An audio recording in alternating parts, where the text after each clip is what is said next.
الذين آمنوا اتقوا الله حق تقاته ولا تموتن إلا وأنتم مسلمون يا أيها الناس اتقوا ربكم الذي خلقكم من نفس واحدة وخلق منها زوجها وبث منهما رجالا كثيرا ونساء واتقوا الله الذي تساءلون به والأرحام إن الله كان عليكم رقيبا يا أيها الذين آمنوا اتقوا الله وقولوا قولا سديدا يصلح لكم أعمالكم ويغفر لكم ذنوبكم ومن يطع الله ورسوله فقد فاز فوزا عظيما أما بعد فإن أصدق الحديث كتاب الله وخير الهدي هدي محمد صلى الله عليه وسلم وشر الأمور محدثاتها وكل محدثة بدعة وكل بدعة ضلالة وكل ضلالة في النار. Ma'asyiral muslimin, bapak-bapak, ibu-ibu, dan ikhwan serta akhwat yang saya hormati, yang saya cintai kepada Allah Subhanahu wa taala. Marilah kita membuka majelis yang mulia ini dengan menyandarkan syukur kita kepada Allah, dengan mengucapkan puja dan puji kita kepada Rabbul Alamin, Allah Subhanahu wa taala, atas segala nikmat yang sangat biasa Allah limpahkan kepada kita, atas setiap anugerah yang menyapa dalam langkah kaki kita. Tidak ada satupun hembuskan nafas yang kita hembuskan kecuali di sana ada nikmat Allah Subhanahu wa taala. Dari antara nikmat Allah yang pertama kita syukuri adalah berkumpulnya kita di salah satu rumah Allah dalam rangka beribadah kepada Allah Subhanahu wa taala dengan ibadah yang sangat mulia, ibadah yang memiliki pahala yang sangat besar. Cukuplah sabda Nabi sallallahu alaihi wasallam berikut ini menunjukkan betapa besarnya pahala yang akan kita bawa pulang beberapa saat nanti. Nabi sallallahu alaihi wasallam bersabda, "Man qada ila masjid la yuridu illa an yata'allama khairan aw yu'allima kana lahu ka'ajri hajjin tamman hajjatahu." Barang siapa yang berjalan ke sebuah masjid, la yuridu illa an yata'allama khairan aw yu'allima, dia tidak memiliki tujuan kecuali untuk mempelajari kebaikan yang bersumber dari Al-Quran dan Sunnah atau mengajarkannya. Dia tidak memiliki tujuan kecuali kalau tidak belajar mengajar. Apa pahalanya jemaah sekalian? Nabi mengatakan, maka ia akan mendapatkan pahala orang yang mengerjakan ibadah haji dengan haji yang sempurna. Jadi pahala yang akan kita berpulang dari pahala yang haji. Maka bersyukur kepada Allah. Ketika Nabi meninggalkan kabar gembira dalam satu hadis yang disahihkan oleh Imam Nawawi dalam Sahih Al-Bukhari. Selanjutnya salawat dan salam semoga senantiasa tercurahkan kepada Rasulullah kita, uswah hasanah kita, Rasulullah sallallahu alaihi wasallam, beserta para keluarga beliau, para sahabat beliau, dan orang-orang yang istiqamah berjalan di bawah naungan sunnah beliau sampai akhir hayat. Ma'asyiral muslimin yang saya hormati, al-ilmu mabniun 'ala rahmah. Ilmu itu dibangun di atas sifat rahmat. Ini adalah kaidah emas yang membuka kajian kita pada kesempatan pagi hari ini. Al-ilmu mabniun 'ala rahmah. Ilmu itu dibangun di atas sifat kasih sayang. Ini adalah kaidah yang disampaikan oleh para ulama seperti yang dikatakan Al-Syekh Shalih Al-Syekh ketika mensyarah kitab Al-Ushul Thalatha. Al-ilmu mabniun 'ala rahmah. Ini adalah sebuah kaidah yang membuka cakrawala berpikir kita bahwa ilmu yang kita pelajari selama ini yang bersumber dari Al-Quran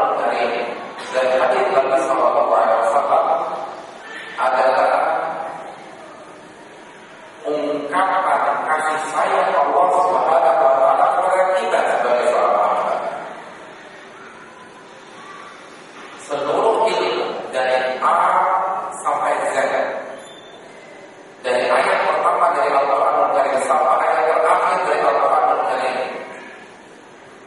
adalah manifestasi rahmat Allah Jalla wa'ala. Dan seluruh sunnah Nabi SAW adalah bentuk dari rahmat Allah Jalla wa'ala. Al-ilmu mabniyun 'ala rahmah. Ilmu agama itu dibangun di atas sifat rahmat, di atas sifat kasih sayang Allah Subhanahu wa taala. Ini adalah bentuk kasih sayang Allah kepada kita, seorang hamba yang hina. Dan inilah kaidah yang harus kita camkan baik-baik, karena ini adalah kaidah keras. Dan kita akan berangkat dari kaidah ini. Hadirin yang dirahmati oleh Allah Subhanahu wa taala, mungkin masih ada yang menurunkan dagingnya ketika mendengar bahwa ilmu atau syariat ini dibangun di atas rahmat Allah Subhanahu wa taala. Mungkin masih ada yang bertanya, bagaimana mungkin syariat yang isinya ada perintah dan larangan adalah sebuah kasih sayang Allah Subhanahu wa taala? Bagaimana mungkin kita diperintahkan untuk bangun di tengah malam dan itu merupakan rahmat Allah Subhanahu wa taala? Bagaimana mungkin menahan lapar dan dahaga adalah sebuah kasih sayang? Bagaimana mungkin larangan memakai beberapa jenis pakaian adalah sebuah kasih sayang? Bagaimana mungkin larangan memakai beberapa jenis makanan dan minuman adalah bentuk dari kasih sayang? Mungkin ada yang bertanya dan dipertanyakan di atas. Karena saya lagi ini mau membeli Allah. Oleh karena itu ini yang dirapatkan oleh Allah Subhanahu wa taala, perlu kita jawab pertanyaan yang di atas. Mengapa para ulama menjelaskan bahwa ilmu agama, syariat yang berisi Allah dan Rasul, syariat yang memerintahkan kita dan melarang kita adalah bentuk kasih sayang Allah Subhanahu wa taala? Di antara alasannya, yang pertama, karena ilmu agama yang kita pelajari itu diturunkan oleh Rabbul Alamin yang memiliki nama Ar-Rahman dan Ar-Rahim. Apa ayat dalam surah Al-Fatihah? Ar-Rahman, Ar-Rahim, yang mana pengasih lagi Maha Penyayang. Jadi kalau seorang ibu yang menyayangi anaknya akan meluapkan kasih sayangnya dengan metode pengasuhan dan peraturan yang ada di dalam rumahnya, begitu juga dalam Allah Subhanahu wa taala. Bahkan kaidah akidah mengatakan walillahi al-masalul a'la, apalagi Allah Subhanahu wa taala. Nabi SAW pernah menjelaskan betapa sayangnya Allah kepada kita. Dalam hadis Umar bin Khattab radhiyallahu taala anhu, ketika Nabi SAW bersama para sahabatnya sedang memperhatikan seorang ibu yang pada masa menyusui dan kehilangan anaknya yang sedang di masa menyusui tersebut. Ibu ini panik karena anaknya hilang dalam beberapa saat. Siapa yang tidak panik kehilangan anak yang baru usia 6 bulan misalnya? Kalau anak SMP hilang beberapa jam, paling mereka PS kan begitu ya, paling ke mall.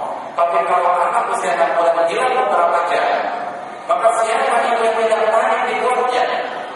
Maka ibu tersebut mencari ke kanan dan ke kiri, ke timur dan ke barat, sampai dia bertemu dengan anaknya tersebut. Begitu dia temui anaknya, maka dia langsung ambil, dia langsung gendong, dan dia langsung susui di tempat pada saat itu juga. Dan fenomena itu tidak disia-siakan oleh Nabi kita sallallahu alaihi wasallam untuk menjelaskan betapa baiknya Allah dan betapa sayangnya Allah kepada kita. Nabi bertanya kepada para sahabat, "Atarawna hadhihi al-fatihah pada dalam final?" Wahai para sahabat, bagaimana menurut kalian? Apakah ibu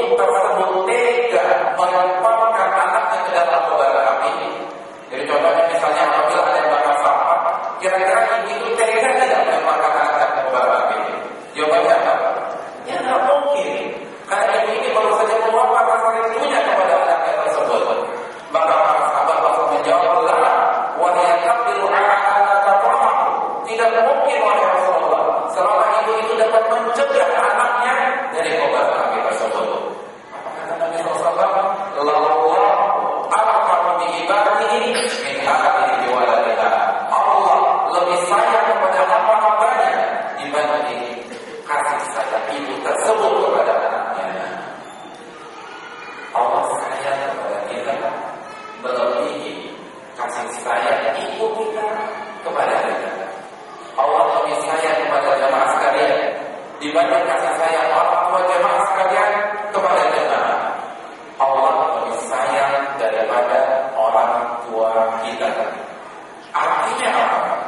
Apabila seorang ibu tidak mungkin meracuni anaknya, tidak mungkin menyiksa anaknya, tidak mungkin mempapaskan anaknya, memenjarakan anaknya, maka Allah tidak mungkin menurunkan syariat yang tujuannya akan memenjarakan anaknya. Tidak mungkin menurunkan syariat yang tujuannya hanya untuk menyiksa kita. Tidak mungkin menurunkan syariat yang tujuannya hanya untuk meracuni kita. Tidak mungkin menurunkan syariat yang tujuannya hanya untuk menyengsarakan dan memiskinkan kita. Sebagaimana orang tua kita tidak mungkin melakukan hal tersebut. Wallahu a'lamu bi'ibadihi min hadhihi waladiha. Maka Allah lebih sayang kepada hambanya, lebih rahmat kepada hambanya dibanding kasih sayang seorang ibu kepada anak. Ini adalah kaidah yang harus kita camkan baik-baik dan ingat baik-baik di sini begitu mendapatkan perintah Allah. Ketika kita mendapatkan perintah sholat berjamaah di masjid, ingat di sini. Wallahu a'lamu bi'ibadihi min hadhihi waladiha. Allah perintahkan kita untuk sholat berjamaah di masjid bagi laki-laki karena Allah lebih sayang kepada kita dibanding kasih sayang orang tua kita kepada kita. Ketika kita berhadapan dengan uang riba, maka ingat hadis ini. Ingat bahwa Allah lebih sayang kepada kita dibanding kasih sayang orang tua kita kepada kita. Ini untuk kebaikan kita. Oleh karena itu Allah berfirman tentang apa yang diperintah dan dilarang oleh Nabi kita SAW. Yuhibbuna al-thayyibat wa yuharrimu 'alaihim al-khaba'ith. Yang Nabi harapkan hanyalah yang baik-baik saja. Dan yang beliau harapkan hanyalah yang buruk untuk kita. Tidak ada satupun hal yang buruk diperintah oleh Nabi, apa sebaliknya tidak ada satupun hal yang baik dilarang oleh Nabi kita SAW. Yang jadi masalah kita mungkin tidak tahu hikmahnya. Kita belum tahu ilmu dari penyakit atau virus yang ada di balik larangan tersebut.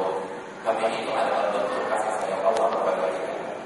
Oleh karena itu belajar ilmu agama adalah mempelajari rahmat Allah kepada kita.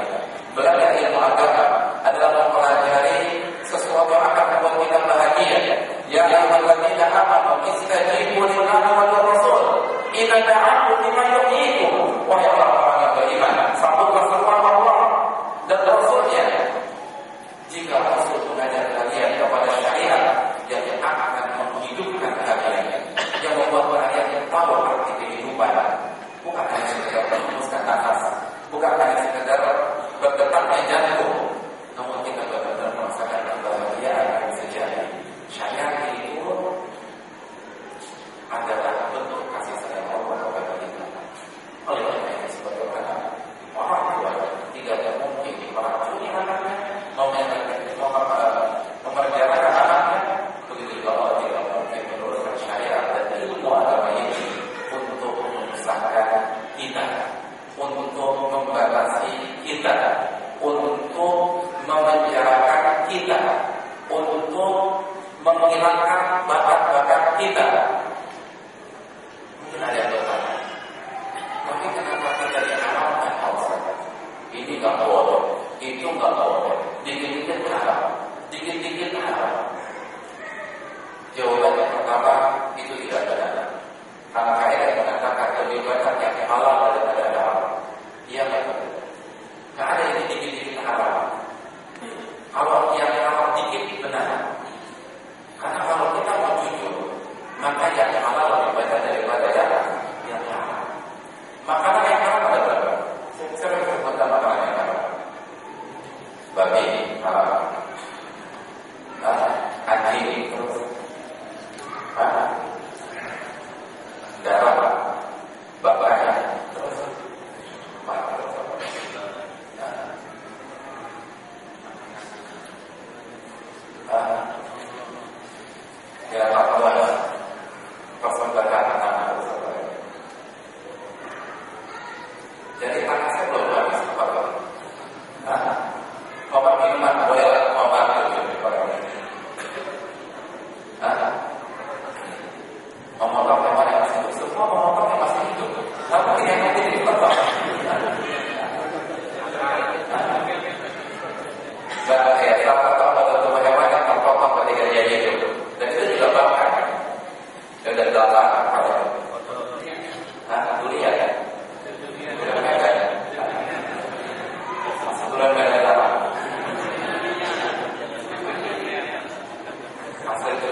makanan bilangan makanan. Sudah cukup. Sesanya sudah.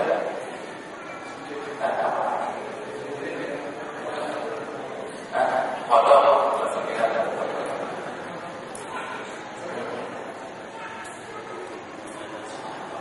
ada pun yang halal saya bisa sebutkan, yang halal. Betul. Bebek Surabaya.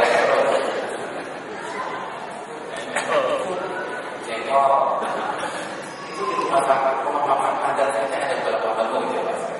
Itu insya Allah halal semua. Belum lagi kalau kita tambah warung Sunda. Belum ditambah lagi dengan warung Jawa dan seterusnya. Tidak banyak bikin halal. Yang halal lebih banyak daripada yang haram. Dan kalau Allah larangkan sesuatu itu untuk kebaikan kita. Sebagaimana orang tua harus mengucapkan kata maaf jika anaknya mau baik. Atau sebagai orang tua, atau saya tidak melakukan saya, atau punya anak, kok nggak apa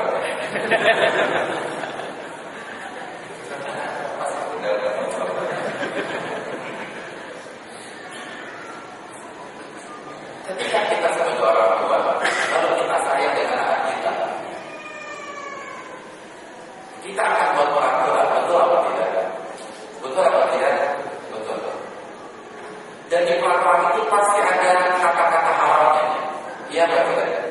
Ya, contoh misalnya, anak kita mau pergi bersama temannya ketika libur akhir pekan.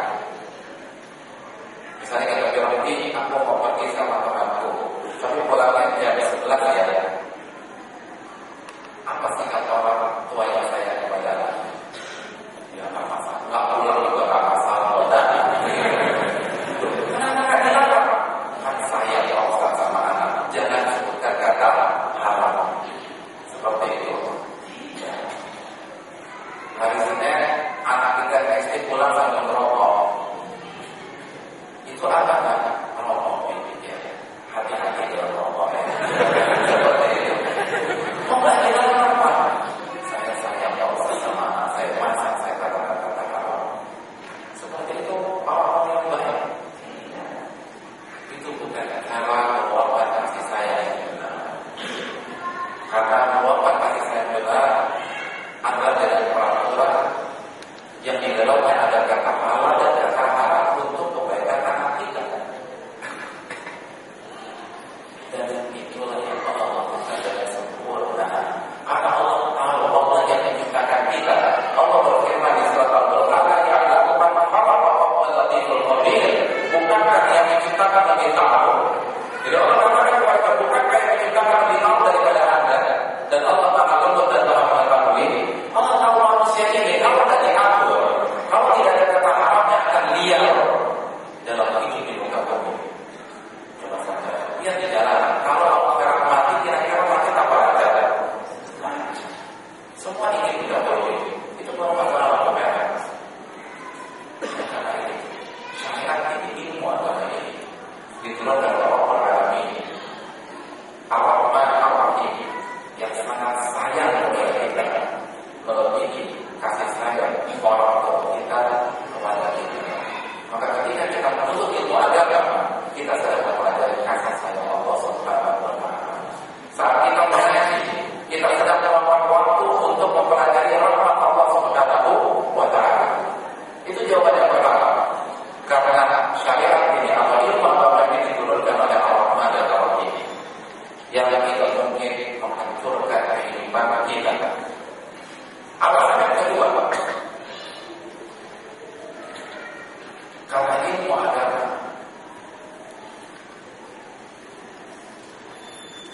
Al-Imam Mujahid dan mengatakan sebagaimana dikatakan membawa dalam kitab tafsirnya, karunia dalam ayat ini adalah iman, dan rahmat dalam ayat ini adalah Al-Quran.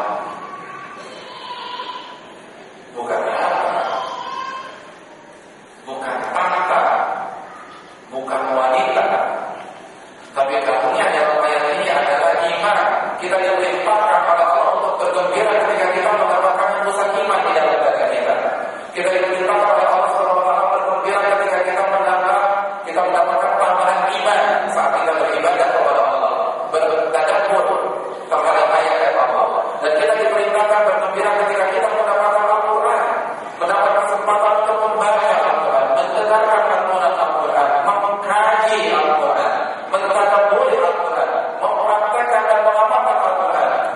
Makanya ketika kita datang ke majelis ilmu yang isinya Allah Al-Quran, kita diperintahkan bergembira. Tidak ada cerita orang habis ngaji itu stres, orang habis ngaji itu murung. Tidak boleh. Ini perintah Allah. Falyaqrahu. Setelah kajian bergembira, karena kita baru saja mendapatkan rahmat Allah SWT.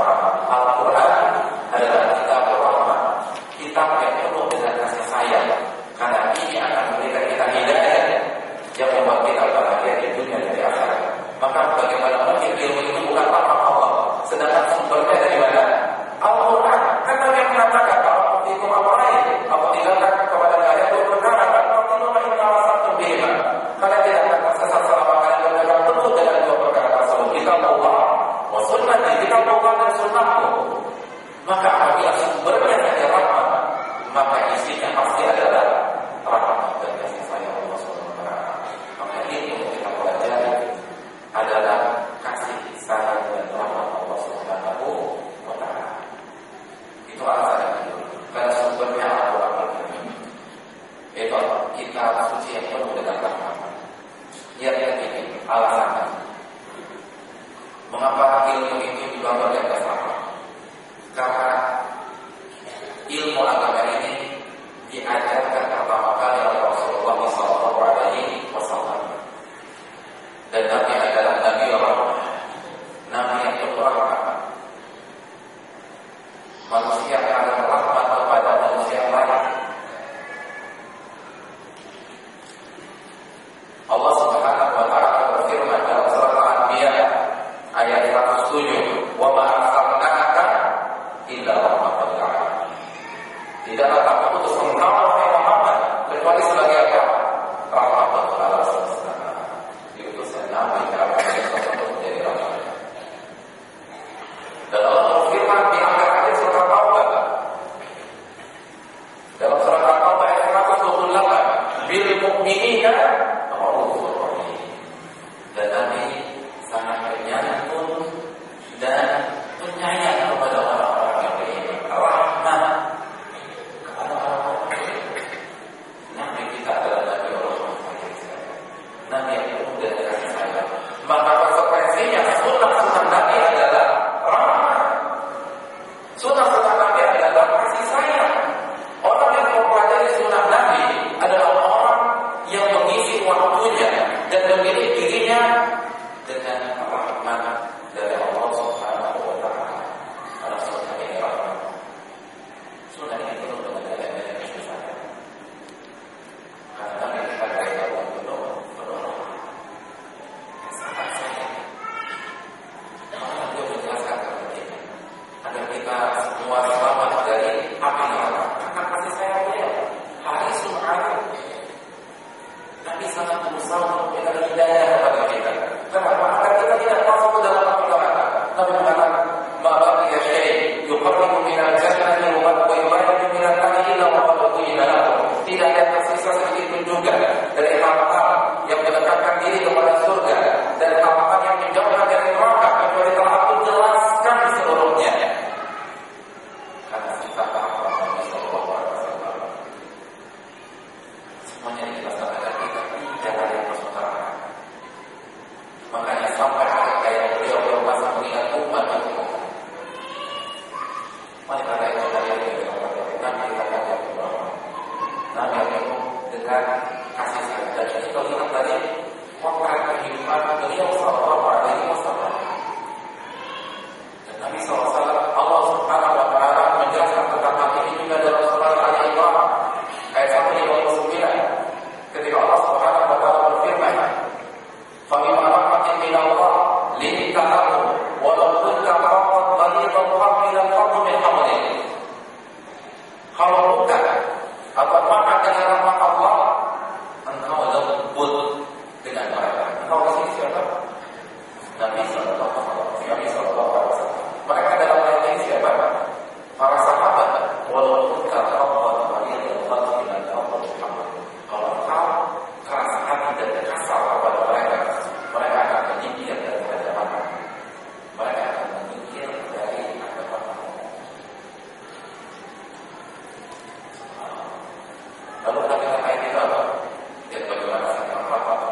Dan salah satu pokok bagaimana kita melihat betapa indahnya sifat rahmat Nabi SAW ada di perang Uhud. Nabi SAW kita coba bersama di perang Uhud dan ini negara pada Rasulullah. Ini gerakan pecah karena senjata yang dimiliki oleh musuh kepada beliau. Ini gerakan pecah. Anda pernah merasa sakitnya ini gerakan pecah? Saya pernah berdiri tanpa ACC, tanpa bius. Sakitnya luar biasa. Dan kami mengalami ini gerakan beliau pecah. Ketika darah itu mengalir di belakang tanpa beliau Sallallahu Alaihi Wasallam. Akan berucapkan, kalau aku dipukul orang, ini gerakan pecah. Aku doa kira-kira doa apa yang akan panjatkan? Apa doa apa yang akan panjatkan? Di jalan, ditodong orang, kalau aku digebukin, gigi gerahnya pecah. Aku doakan, doa, ingat doa orang tua ini. Kalau kayak begini, tidak hadis ingat kan berbeda. Kalau terbawa lupa, tapi kalau hadis begini, atau angkat kanan, kira-kira aku doa apa? Doa apa? Doa apa? Kalau di sini kan tak perlu hadis, cuma maknanya aku doa apa? Nggak perlu dalil. Pakai perasaan aja kira-kira saya mau doa apa?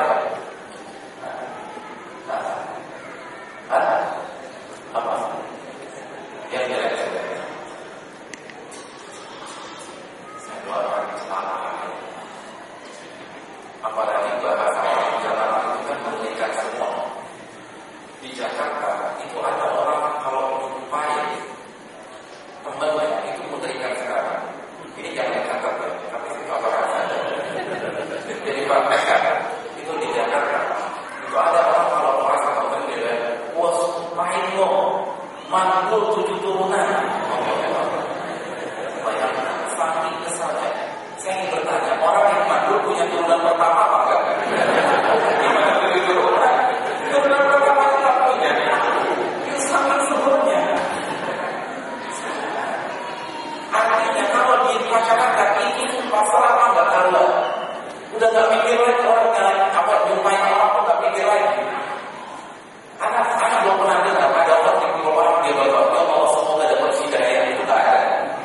Semua salah. Yang bagaimana Nabi Allah? Apa kata Nabi SAW? Allahumma firli qaumi fa innahum la ya'lamun. Ya Allah maafkan kaumku karena sesungguhnya mereka tidak tahu. Kata para ulama ada 3 pelajaran dari doa ini. Apa doa Nabi? Ya Allah, ampunilah kaumku karena sesungguhnya mereka tidak tahu. Hanya 3 pelajaran. Yang pertama, Nabi maafkan mereka. Jadi yang pertama Nabi maafkan mereka. Karena orang kalau nggak memaafkan, nggak mungkin doanya seperti ini. Betul atau tidak? Ya. Jadi pelajaran pertama Nabi maafkan. Dan nggak mungkin orang memaafkan kecuali memiliki sifat rahmat. Dan yang menariknya, Nabi maafkan di hentakan pertama. Ini kan lagi sakit-sakitnya, lagi berdarah-berdarahnya. Orang maafin pemukulnya setelah 2 bulan wajar. Iya atau tidak? Setelah digebukin 2 bulan kemudian dia maafkan wajar. Tapi yang luar biasa adalah ada saat kejadian kita harus maafkan.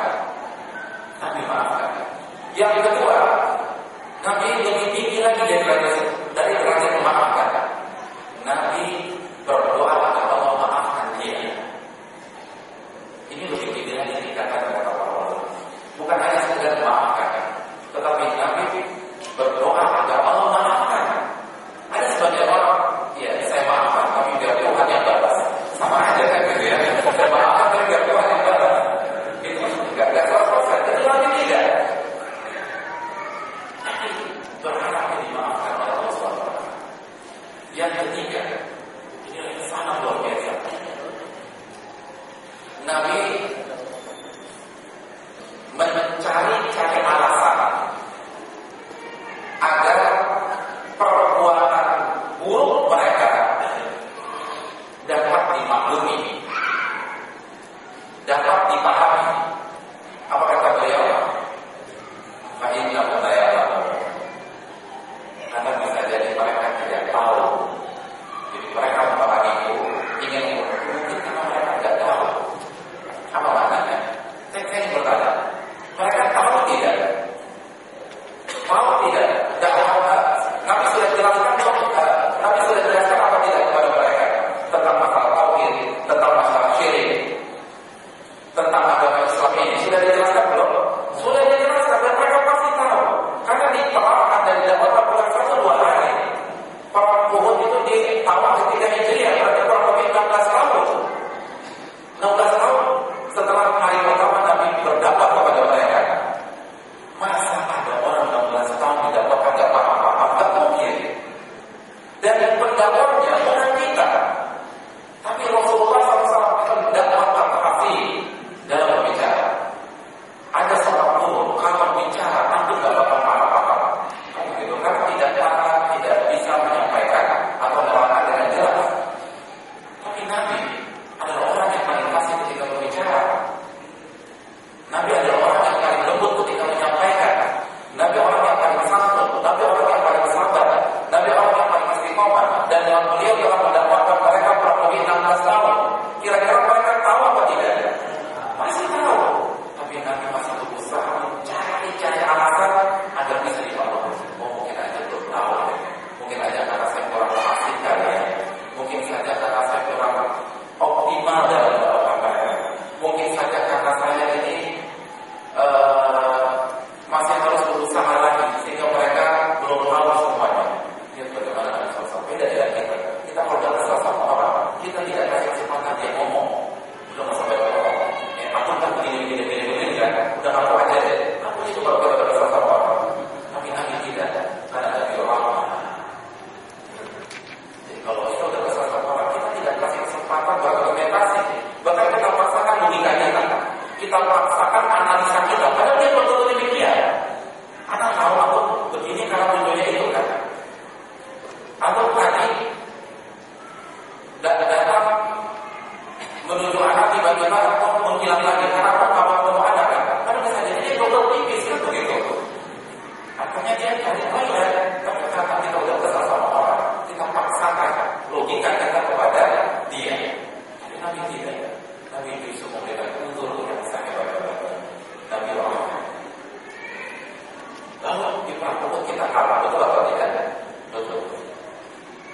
Dan kalahnya nggak sebelah 70 sahabat mati syahid.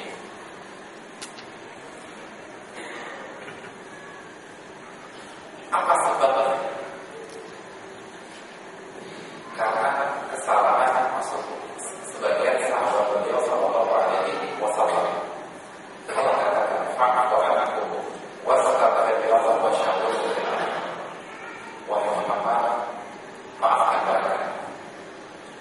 Beristighfar untuk mereka dan jangan dan tetap bermusyawarah dengan mereka. Ini kesalahan fatal. Apa pernah nggak buat kesalahan yang menyebabkan 70 meninggal? Ini kesalahan sebagai para sahabat yang para itu fatal. 70 mati syahid, 70 tewas. Tapi pernah nggak yang silakan baca buku sejarah manapun. Pernah tidak Nabi marah-marah kepada mereka ketika sampai di Madinah? Gara-gara antum ini kita kalah. Gara-gara antum anak kehilangan Hamzah. Antum bertanggung jawab di hadapan Allah. Gara-gara antum anak kehilangan 70 sahabat. Aku antum wastaghfirullah wa syauruhu fil amr. Tapi sekarang kita lihat ikhwan sama ikhwan gara-gara beberapa mungkin pecah.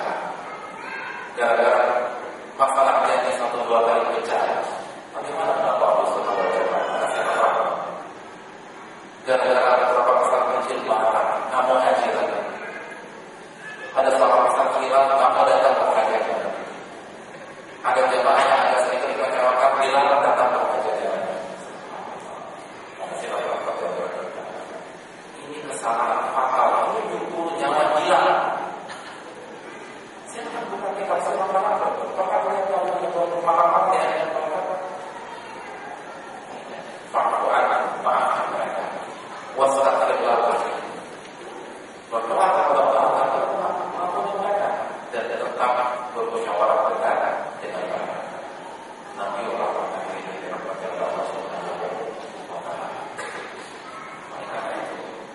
ilmu agama ini adalah rahmat Allah Subhanahu wa taala. Karena diajarkan oleh seorang nabi yang Allah firmankan, "Wa ma arsalnaka illa rahmatan lil alamin." Itu alasan yang ketiga. Alasan yang pertama, mengapa ilmu ini ada di bawah dasar? Karena jembatan antara kita dengan Nabi adalah siapa? Sahabat radhiyallahu anhu. Dan kita diperintahkan memahami Al-Quran dan Sunnah dengan pemahaman siapa? Dengan pemahaman sahabat radhiyallahu anhu. Dan salah satu karakteristik para sahabat yang diabadikan Allah dalam Al-Quran adalah sifat apa? Sifat rahmat. Dalam surat apa? Surat Al-Fatihah ayat terakhir apa bunyinya? Muhammadur Rasulullah walladzina ma'ahu asyidda'u 'alal kuffar ruhama'u bainahum tarahum ruk'an sujada. Muhammad Rasulullah, Muhammad adalah utusan Allah dan orang-orang yang ada di sekelilingnya asyidda'u 'alal kuffar, tegas dengan orang-orang kafir. Ruhama'u bainahum. Apa itu rahmat? Rahmat dengan sesama mereka, saling mencintai, saling menyayangi di antara umat Islam. Sifat rahmat, sahabat, tawaruk ruk'an sujada. Kau melihat jika kau dan mereka dalam menghadap sekali sujud dan sekali rukuk. Sahabat rahmat. Coba dalam Bapak Siddiq radhiyallahu anhu, awal Umar bin Khattab, khutbahnya apa? Ada yang mengajarkan kita kekerasan? Tidak ada. Ada yang mengajarkan kita untuk bersikap keras pada sesama muslim? Tidak ada. Kecuali beberapa riwayat itu untuk kebaikan mereka juga. Jadi jembatan dan pemahaman yang kita temukan adalah pemahaman orang-orang yang penuh dengan kasih sayang bagi mereka, penuh dengan rahmat, dan ini gelar yang langsung Rabbul Alamin berikan kepada mereka. Allah Ta'ala akan menjadikan hadirin yang dirahmati oleh Allah Subhanahu wa taala. Mari kita ini tanpa disaksikan lagi, ini adalah kaidah yang sangat istimewa. Ada ini untuk ini untuk dibangun di atas rahmat dan kasih sayang Allah Subhanahu wa taala. Dan untuk mempertegas masalah ini, kita bisa saksikan bagaimana syariat-syariat Allah itu terpampang di dalam hidup. Mulai dari syariat terbesar sampai terkecil, semua melambangkan kasih sayang Allah kepada kita. Apa syariat terbesar kita? Apa ibadah termulia dalam Islam?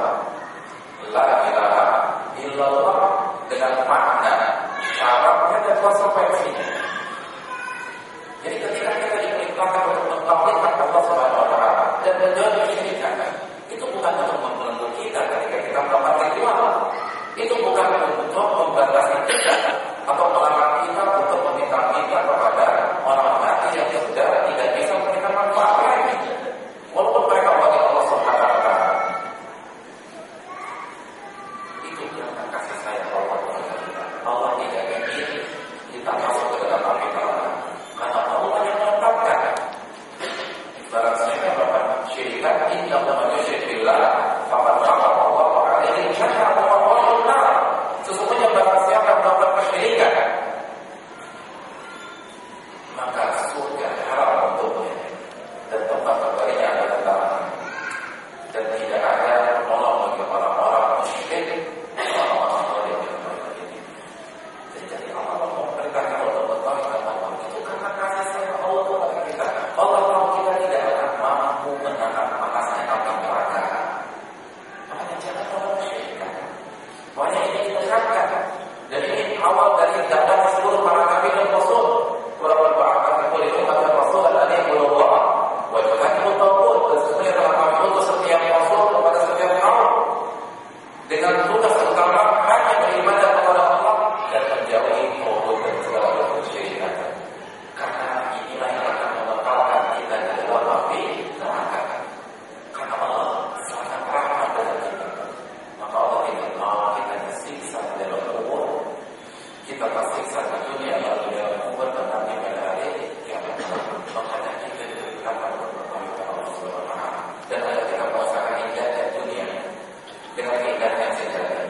kecepatan alam kubur dan agar kita mendapatkan surga Allah Subhanahu wa Ta'ala. Ketika Nabi SAW meminta kita untuk mengerjakan sunnahnya dan tidak mengerjakan bid'ah, itu karena sikap rahmat kepada kita, bukan menghalang-halangi jiwa kreativitas kita. Sholat itu aja.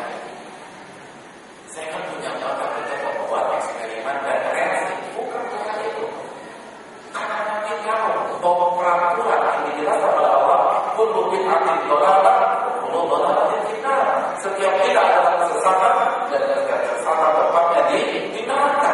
Kalau tidak, kami tidak ingin, kita udah capek, udah habis tenaga, habis biaya, umur tersita, tapi ternyata amal ibadah kita tidak diterima oleh Allah Subhanahu wa Ta'ala.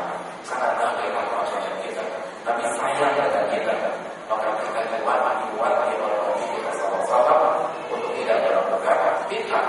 Makanya salah satu bunyi khutbah raja adalah tentang masalah bid'ah. Jadi Nabi mengulangi terus. Nabi tidak ingin memecah belah umat, tidak sama sekali. Nabi tidak ingin membuat sesama umat Islam menjadi saling menurut, tidak. Namun justru sebaliknya, Nabi rahmat dengan kita semua, dan Nabi tidak ingin apabila ada satu umatnya yang diadab oleh Allah Subhanahu wa Ta'ala karena telah melakukan amal ibadah yang sebabnya ada pada zaman beliau dan mungkin dilaksanakan dan tidak ada pahala, namun beliau tidak kerjakan bersama para sahabatnya. Dan syariat-syariat yang lain yang dari Rasulullah semua penuh dengan rahmat. Oleh karena itu, ketika kita meyakini bahwa ilmu agama adalah rahmat dan dibangun di atas apa? Dibangun di atas kasih sayang. Pertanyaan bersama, sudahkah kita menjadi pribadi yang penuh dengan rahmat? Sudahkah kita menjadi pribadi penyayang? Ini adalah pertanyaan besar yang harus kita jawab. Sudahkah kita meraih rahmat Allah tersebut? Atau ilmu kita hanya sekedar teori belaka? Sekali lagi, ketika kita mengetahui bahwa ilmu dibangun di atas apa tadi? Di atas apa? Di atas apa?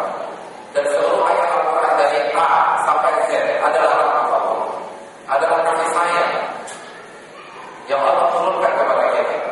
Setelah kita mengetahui bahwa ilmu ini diturunkan oleh rahmat dan Allah ini, Al-Quran adalah kita rahmat, Nabi kita adalah Nabi rahmat, dan jembatan antara kita dengan Rasulullah adalah generasi yang rahmat. Dan syariat ini penuh dengan kerahmatan. Pertanyaan besar yang ada di hadapan kita, sudahkah kita menjadi pribadi yang penuh dengan rahmat? Sudahkah kita menjadi pribadi yang penuh dengan cinta kasih kepada diri kita dan kepada pihak-pihak lain? Ini pertanyaan besar yang harus kita jawab. Karena ini adalah wasiat para ulama. Ini adalah wasiat para ulama. Abu Asim, sebagaimana yang dibawakan oleh Al-Khatib Al-Baghdadi,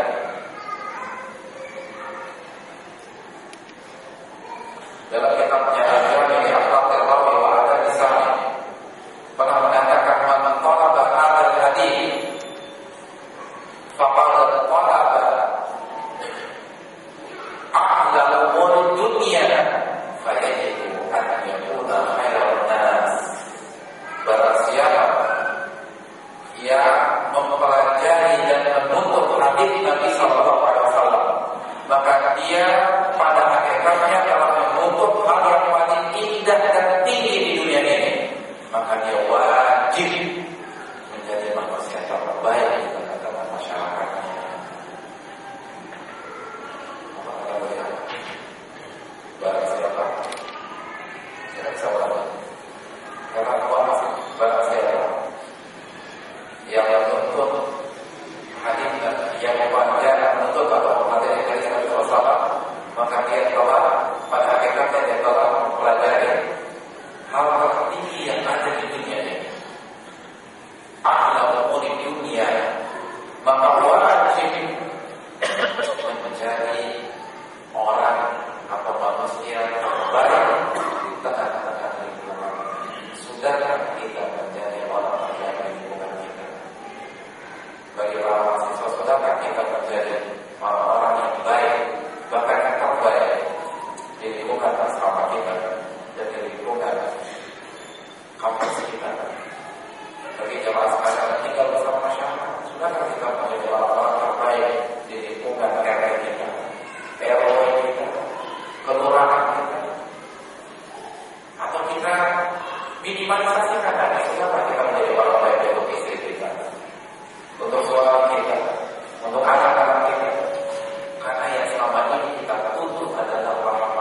ahlus sunnah a'lamun nasi bil haq wa a'lamu bil haq.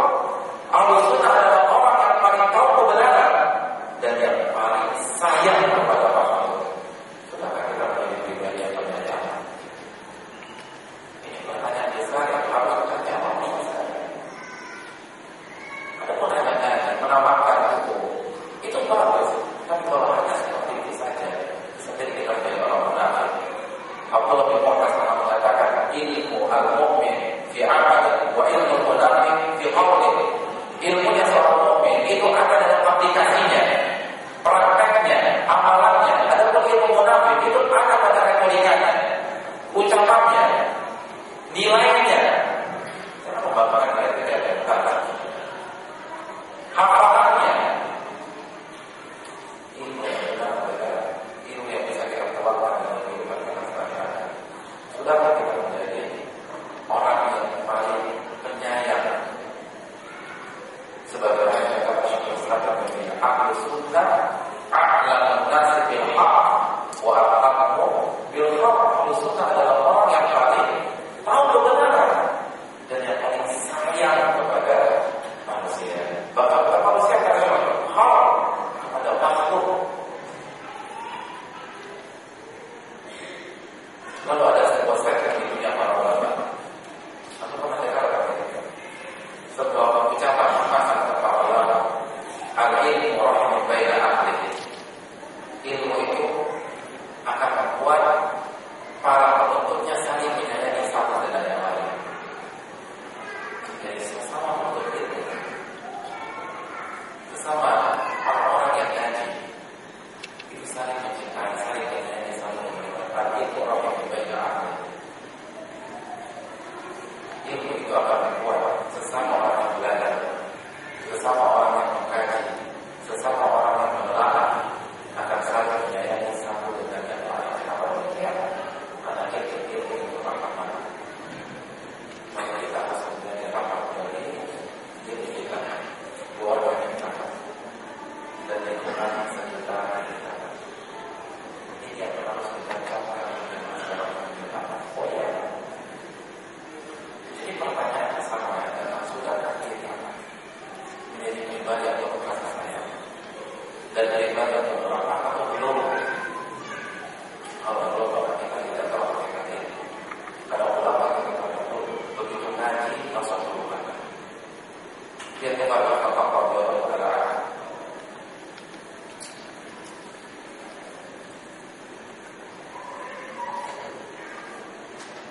Umar radhiyallahu anhu, betapa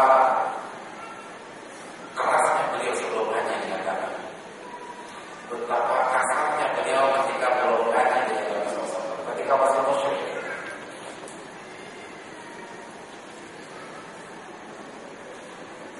Bahkan saking kasarnya,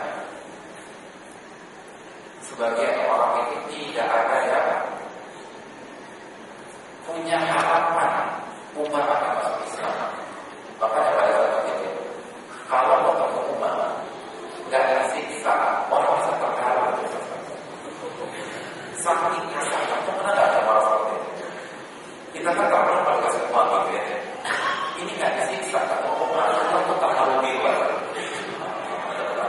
Tadi ketemu Umar nggak disiksa.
Tuan tapi bahasa Inggris lama, nggak ada yang gunakan ini.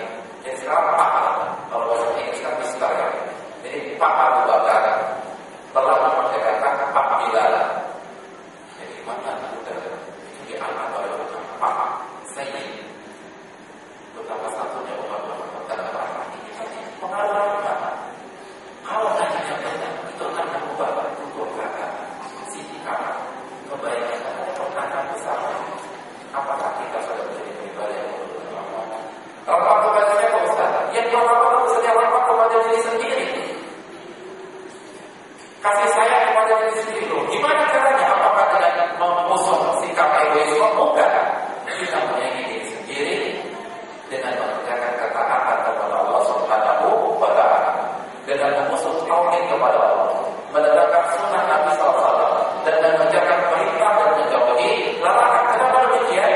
Karena hanya dengan cara itulah kita dapat menyayangi diri kita sendiri, sehingga diri kita dapat mendapatkan kebahagiaan di dunia dan di akhirat, dan dijaga dari siksa api neraka. Itu rahmat kepada diri sendiri. Saya rasakan kalau sudah makan. Dan saya rasa semua orang sudah tahu. Makanya setiap kemaksiatan itu adalah dolim terhadap diri sendiri. Makanya Allah katakan dalam Al-Baqarah, wa ma zalamuna walakin anfusahum yadlimun, walakin kana anfusahum yadlimun. Mereka tidak pernah menzalimi kami, kata Allah, namun mereka menzalimi diri mereka sendiri saat melakukan kesyirikan. Kenapa demikian? Karena setiap kesyirikan, setiap kebid'ahan, setiap kemaksiatan itu sama saja menggelincirkan kaki kita ke dalam api neraka. Maka pada saat itu kita menzalimi diri kita sendiri dan tidak rahmat kepada diri kita. Maka jadilah pribadi yang rahmat kepada diri sendiri. Caranya bagaimana? Usung tetapi kepada Allah, tegakkan sunnah Nabi SAW, dan kerjakan segala perintah sesuai kemampuan kita dan tinggalkan larangan. Itu kepada diri sendiri. Yang kedua, hadirin yang dirahmati Allah Subhanahu wa Ta'ala, rahmat kepada pihak lain. Rahmat kepada pihak lain dimulai dari sebuah yang paling kecil. Setelah kita mengaji, sudahkah kita menjadi pribadi yang berrahmat untuk pasangan hidup kita dan belum? Sudahkah kita menjadi pribadi yang kadang di hadapan istri kita atau belum? Di hadapan suami kita atau belum? Coba kita pikir setelah kita tanya bagaimana sikap kita kepada pasangan kita. Tambah rame apa tambah tenang? Masih KDRT apa tidak? Dulu waktu belum gaji suka tampar. Sekarang masih suka tampar apa tidak? Enggak sih, tapi tendang dikit-dikit. Itu berarti tidak ramah kepada istri. Nabi, ingat Nabi manusia pada ramah. Apa kata Nabi dalam tafsir ini? Khairukum li ahli wa ana khairukum li ahli. Sebaik-baik kalian adalah orang yang paling baik dengan istrinya, dan aku orang yang paling baik dengan istri. Itu Nabi rahmat. Karena ilmu beliau yang paling dalam, makanya beliau adalah manusia yang paling baik dengan istri. Begitu juga dengan haji, dia harus baik dengan istrinya. Gak boleh kasar, gak boleh pelit, gak boleh dingin. Karena sudah lama. Begitu juga dengan para akhwat, setelah haji bagaimana sikapnya kepada suaminya. Kalau dulu sebelum haji, suami pulang lembur misalnya dikunci gitu ya, suruh ibu minta rasa. Sekarang udah haji juga dimasakin air panas karena pulang lembur, baru dia apa? Istirahat biar dia pada air panas tidurnya nyenyak. Jadi harus kelihatan kita ini orang-orang pengajian. Ahlu sunnah akal nasi bil hawa wa aqdul hawa. Harus ada perubahan. Itu kepada suami dan istri. Jadi banyak orang rajin bagi suami dan istrinya ini dilarang, dilupakan, kasar dengan istri, atau melupakan hak suami dan sebagainya. Lalu bagaimana dengan anak-anak kita?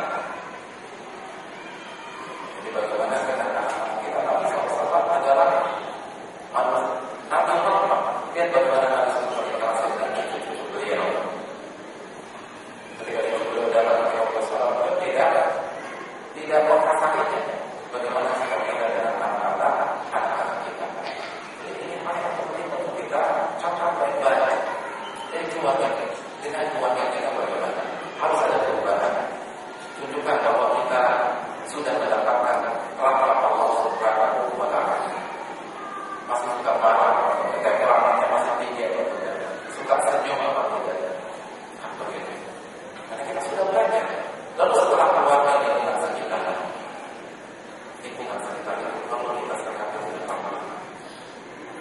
Pada semua kebahagiaan kita sabar, kami mengatakan senyum di hadapan wajah saudara kita sebutkan. Jadi setelah lagi harus sering senyum. Mau saya belum bisa senyum, coba latihan senyum sendiri. Jadi cermin, jadi sebelum bawaan cek dulu. Gimana? Bisa senyum atau tidak? Setelah senyum saya jadi tambah lumayan juga ya. Coba itu kan tidak baik. Senyum penting. Karena sekali orang yang sudah baik senyum aja marah. Padahal senyum itu sedekah yang gratis. Kalau senyum aja pelit, apalagi keluar 10.000 kan begitu ya. Ini gratis pelit, Allah. Kalau semua orang di antara saudara senyum di hadapan wajah saudara adalah sedekah. Lalu bagaimana menyikapi orang-orang yang salah?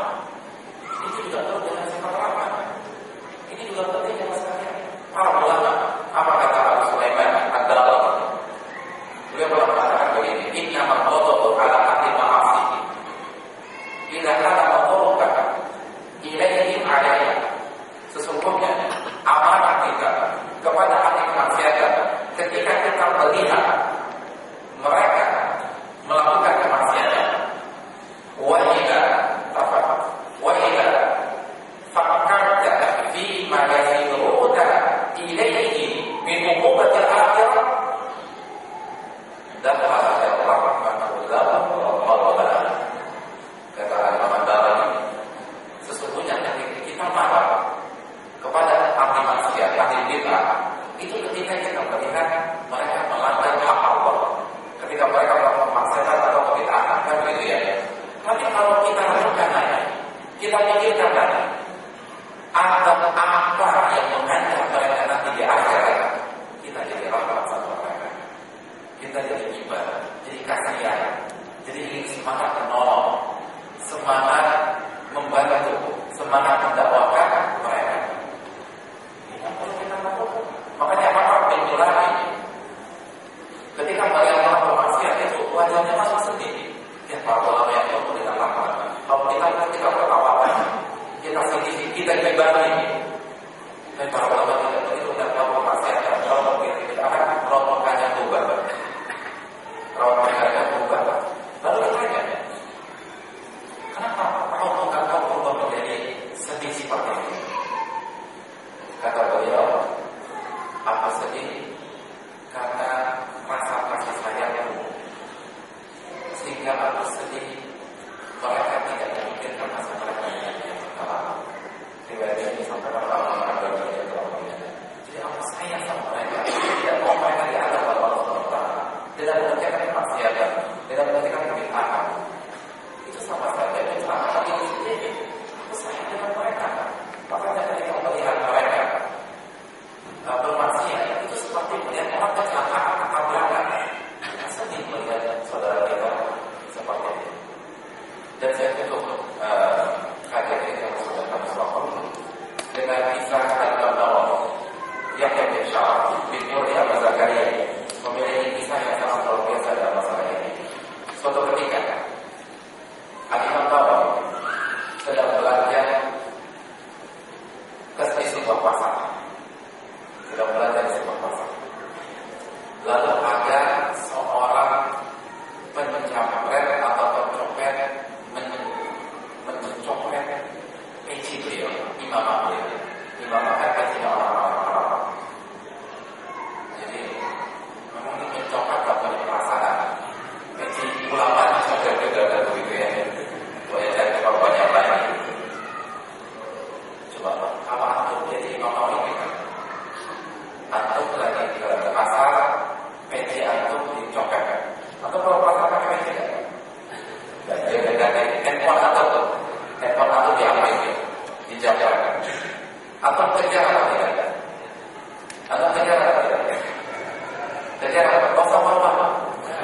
mengatakan lebih artinya apa?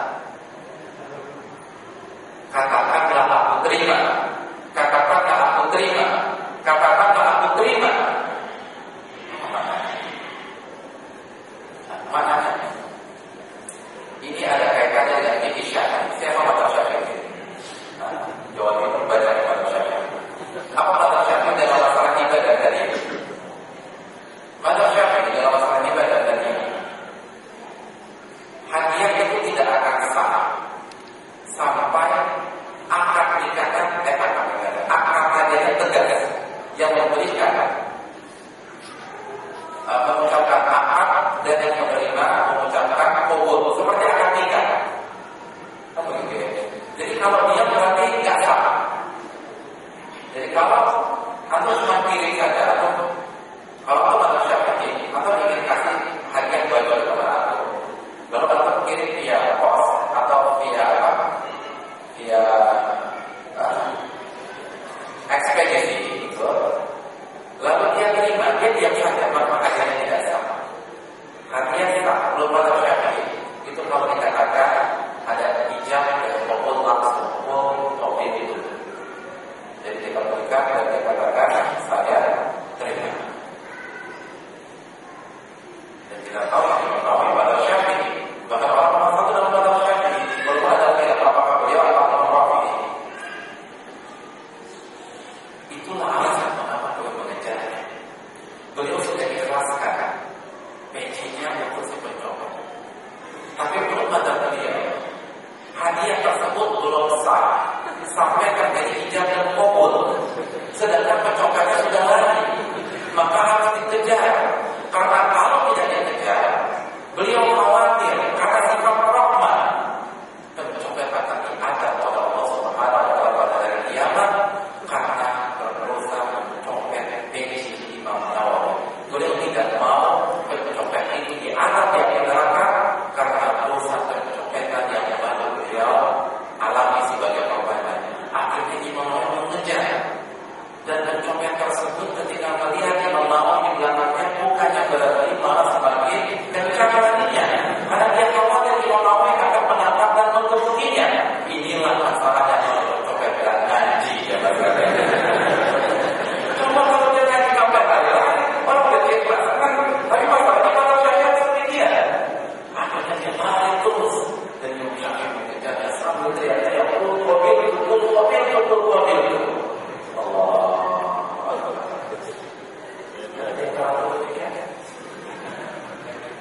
harus semakin sayang dengan sesama, harus semakin sayang dengan umat Islam.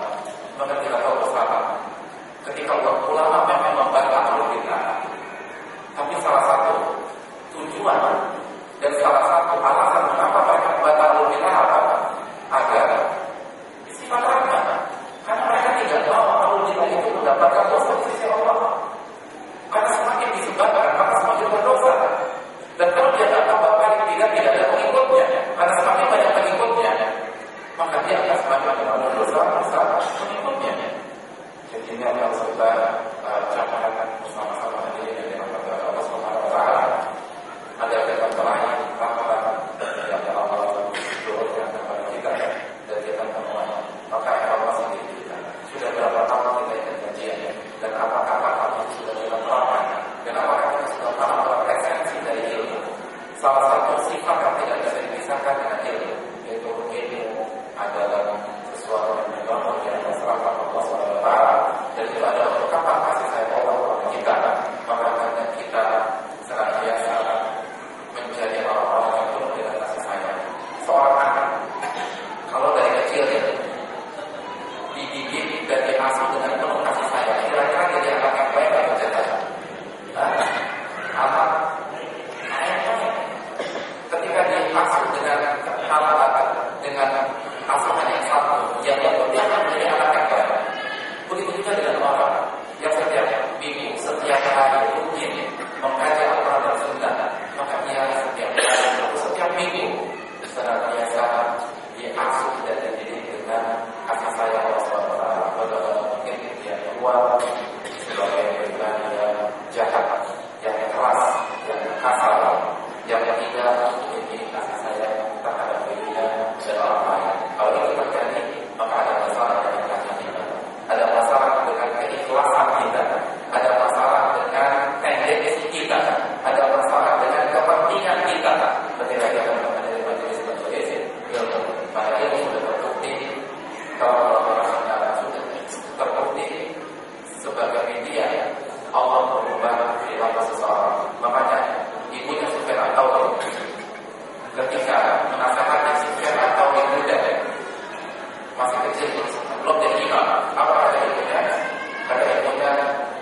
tambah sayang lagi, tambah punya waktu, tambah lembut lagi. Jadi yang jadi masalah di banyak tempat itu yang berubah hanya penampilan aja. Untuk kata nggak berubah, sikap nggak berubah, perhatian nggak berubah, semua ada stres begitu ya. Jadi ini yang perlu kita perhatikan jawaban.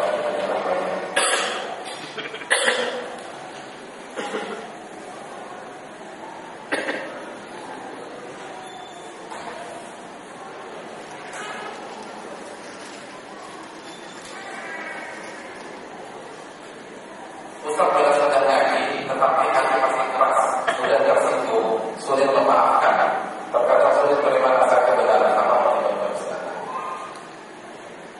Ya, terima kasih dan terima kasih kepadanya. Yang pertama adalah masalah dengan niat. Benarkah kita ngaji untuk mencari kebenaran? Benarkah kita ngaji untuk memperbaiki diri? Jadi cuma tanya kita untuk apa kita datang ke Islam? Karena ini nama Allah biar kami dapat sesungguhnya segala perbuatan ada di dalam dia dan setiap orang akan dilihat sesuai dengan niatnya. Jujur Allah. Nabi mengatakan ikhlas kita kayak itu kan jika kita jujur kepada Allah maka Allah akan memberikan kita jalan. Jadi ketika kita akan untuk berubah maka Allah akan berubah kebiasaan kita. Dan ini menunjukkan bahwa takwa kita bermasalah. Takwa kita bermasalah. Karena salah satu syarat menjadi orang yang bertakwa adalah maka kalau firman dalam surat Al-Imran ayat 33 sampai 34 Allah katakan wasari'u ila maghfiratin min rabbikum wa jannatin 'arduha as-samawati wal ardh wa 'iddat lil muttaqin alladziina yunfiquna fis sarra'i wal dharra'i wal kadhibina al-ghayza wal 'afina 'anil nas wallahu yuhibbul muhsinin. Allah SWT berfirman dan segeralah menggapai ampunan Allah dan surga yang luasnya sebelah langit dan bumi yang dipersiapkan untuk orang-orang yang bertakwa. Siapa orang yang bertakwa? Yang pertama alladzina yunfiquna fis sarra'i wal dharra'i. Itu orang-orang yang berinfak tanpa mengenal kondisi, baik ketika lapang maupun ketika sulit. Ketika miskin dia tetap memberikan, dia tetap menderma. Yang kedua wal kadhibina al-ghayz, dan orang-orang yang mampu menahan amarahnya. Wal 'afina 'anil nas, dan orang-orang yang memaafkan manusia. Wallahu yuhibbul muhsinin, dan Allah mencintai orang-orang yang berbuat baik.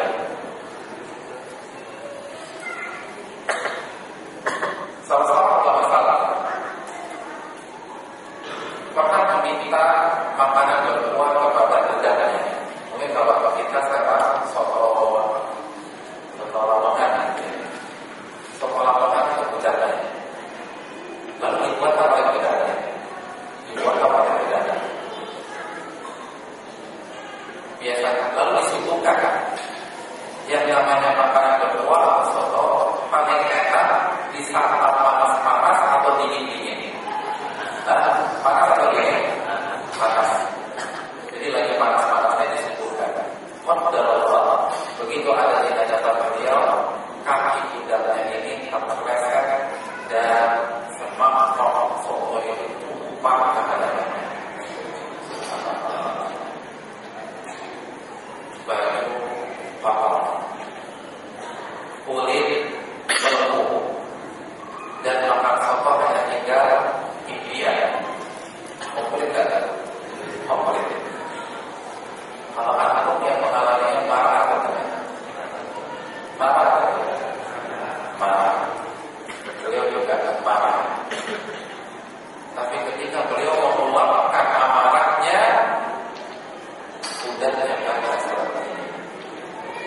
Wasari'u ila maghfiratin min rabbikum wa jannatin 'arduha as-samawati wal ardh wa 'iddat lil muttaqin alladziina yunfiquna fis sarra'i wal dharra'i wal kadhibina al-ghayz. Bersegeralah menggapai ampunan Allah dan surga yang luasnya seperti luas langit dan bumi yang diperuntukkan untuk orang-orang yang bertakwa. Siapa orang bertakwa? Yang menginfakkan harta tanpa mengenal kondisi baik lapang maupun sulit, dan orang-orang yang menahan marah. Tadinya dia mau marah, maupun tetap jadi berdas ketika itu juga. Dan beliau katakan, saya tidak marah. Kalau mau marah saja. Allah sudah berikan. Apa yang dilakukan budaknya? Dia lanjutkan, wal-'afina 'anil nas.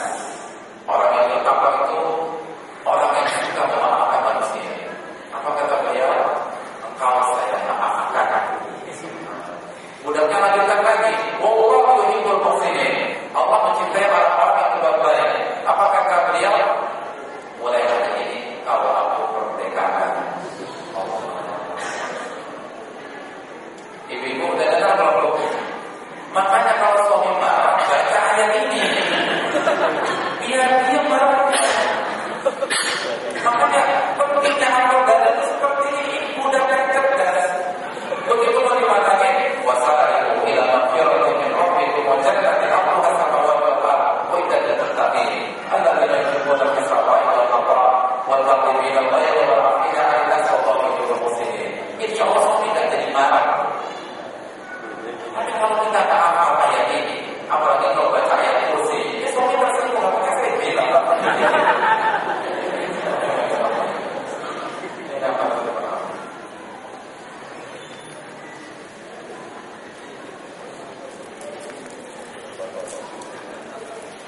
Ustaz mohon maaf bertanya di bawah materi apa hukum bila seorang suami sudah berwudu dan tidak mengakui anak mengandung istrinya?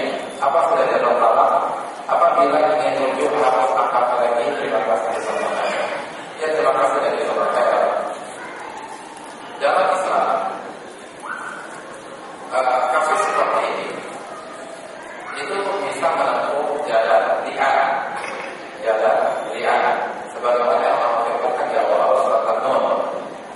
Jadi suami melapor ke pengadilan bahwa saya menduga istri saya berzina, atau anak itu bukan anak saya, anak itu bukan anak saya. Maka pengadilan akan memanggil istrinya. Lalu jika mengalami deadlock atau jalan buntu, maka si suami disuruh atau mereka disuruh saling melangkah.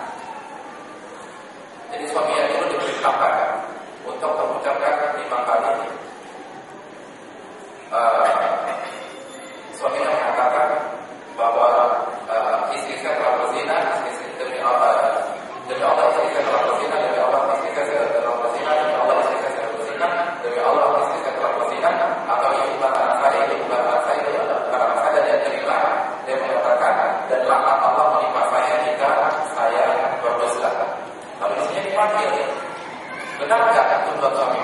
Kalau benar, maka hukum. Tapi kalau tidak, maka dia disuruh bersumpah demi Allah itu tidak benar, demi Allah itu tidak benar, demi Allah itu tidak benar, demi Allah itu tidak benar.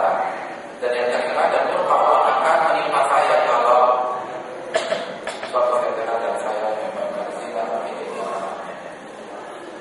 Jadi itu yang harus dilakukan. Dan apabila ini terjadi, tidak boleh bersama-sama lamanya, tidak boleh bersama-sama. Boleh tidak dengan kastera? Mungkin ada yang boleh tidak dengan kastera? Untuk memastikan ini anak saya atau bukan. Boleh tidak?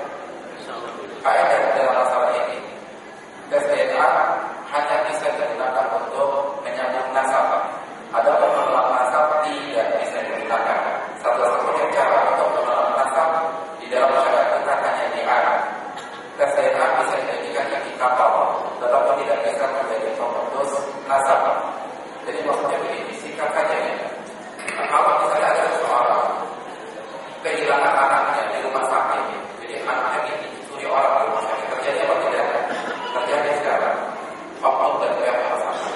Lalu 8 tahun kemudian, saat dia berjalan pasar atau di mall, dia melihat ada anak usia 8 tahun yang mirip dengan anak dia secara batin seorang ibu misalnya.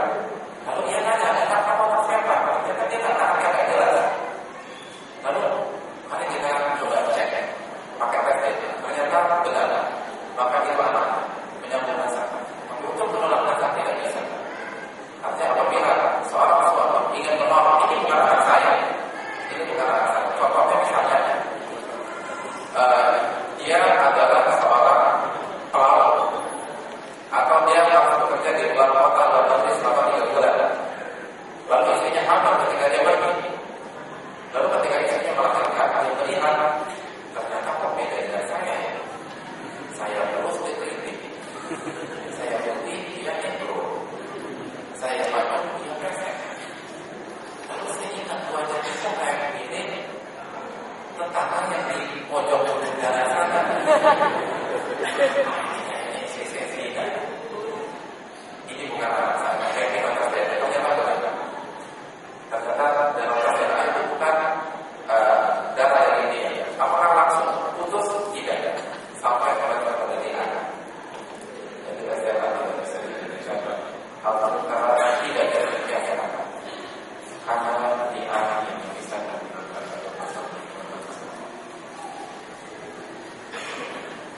maka besok dia akan menjadi sahabat karib.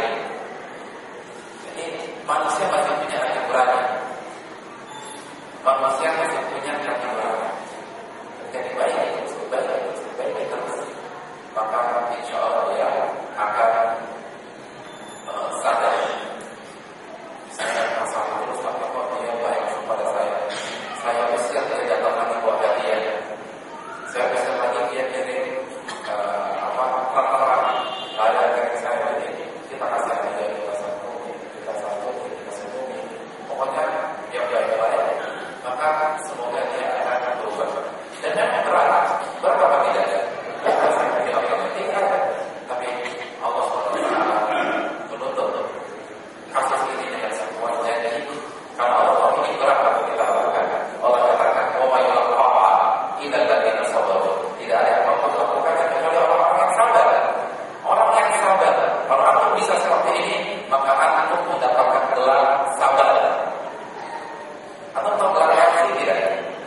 LC tahu LC? Pengen nggak dapat gelar LC? Pengen ya? Apa? Pengen ya? Pengen. Kamu dapat ini apa? Kalau belajar. Tapi LC belum tentu masuk surga. Tapi kalau dapat sabar pasti masuk surga. Jadi kalau ada orang pengen dapat gelar LC, maka dia hanya lagi dapat gelar sabar.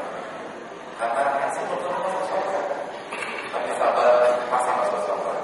Kalau Allah menuntut dengan firman-Nya, "Wa ma yulqaha illa dzul-qarnain." Dan tidak ada yang melakukannya kecuali salah satu tafsir ayat ini calon untuk surga. Jadi hanya calon untuk surga yang mampu mengerjakan hal yang seperti ini. Dan Nabi sudah mencontohkan. Tapi kalau dia yang sadar-sadar, kita baiki terus, baiki terus. Sebagaimana perintah Allah kepada Nabi Musa dan Harun, "Idhaba ila Fir'aun innahu tagha, faqula lahu qawlan layyinan la'allahu yatadhakkaru aw yakhsha." Pergilah kepada Fir'aun karena dia melampaui batas. Lalu apa yang diperintahkan? Faqula lahu, katakan kepada dia kata-kata keras atau lembut, qawlan layyinan, kata-kata yang lembut. Ada apa? Dia ingat, dia sadar, atau dia takut kepada Allah Subhanahu wa Ta'ala. Syekh Ibrahim Muhammad menjelaskan, ketika Allah memerintahkan Nabi Musa dan Harun untuk berkata lembut, Allah tahu bahwa Fir'aun tidak dapat taubat. Dia benar. Allah tahu tidak? Jelas tahu. Fir'aun tak akan taubat. Dia tidak akan berubah. Dia tidak akan dapat hidayah. Tapi Allah masih perintahkan Musa dan Harun mengucapkan kata-kata lembut kepada Fir'aun. Saya rasa keluarga dan kawannya tidak sekejam Fir'aun. Keluarga-keluarganya pernah menyembelih anak bayi laki-laki itu. Fir'aun ribuan. Pernah bunuh istrinya belum? Fir'aun sudah bunuh istrinya. Sudah ngaku Tuhan belum? Fir'aun sudah mengatakan bahwa Tuhan. Allah memberitakan Musa dan Harun alaihi salam berkata,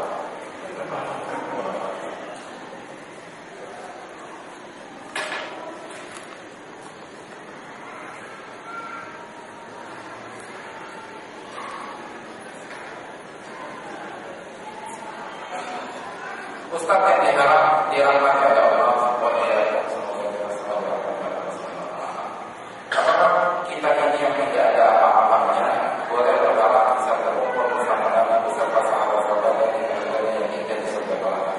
Ya, terima kasih atas pertanyaan. Semoga keluarga yang kita duga dan insya Allah keluarga yang yang pertama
tetap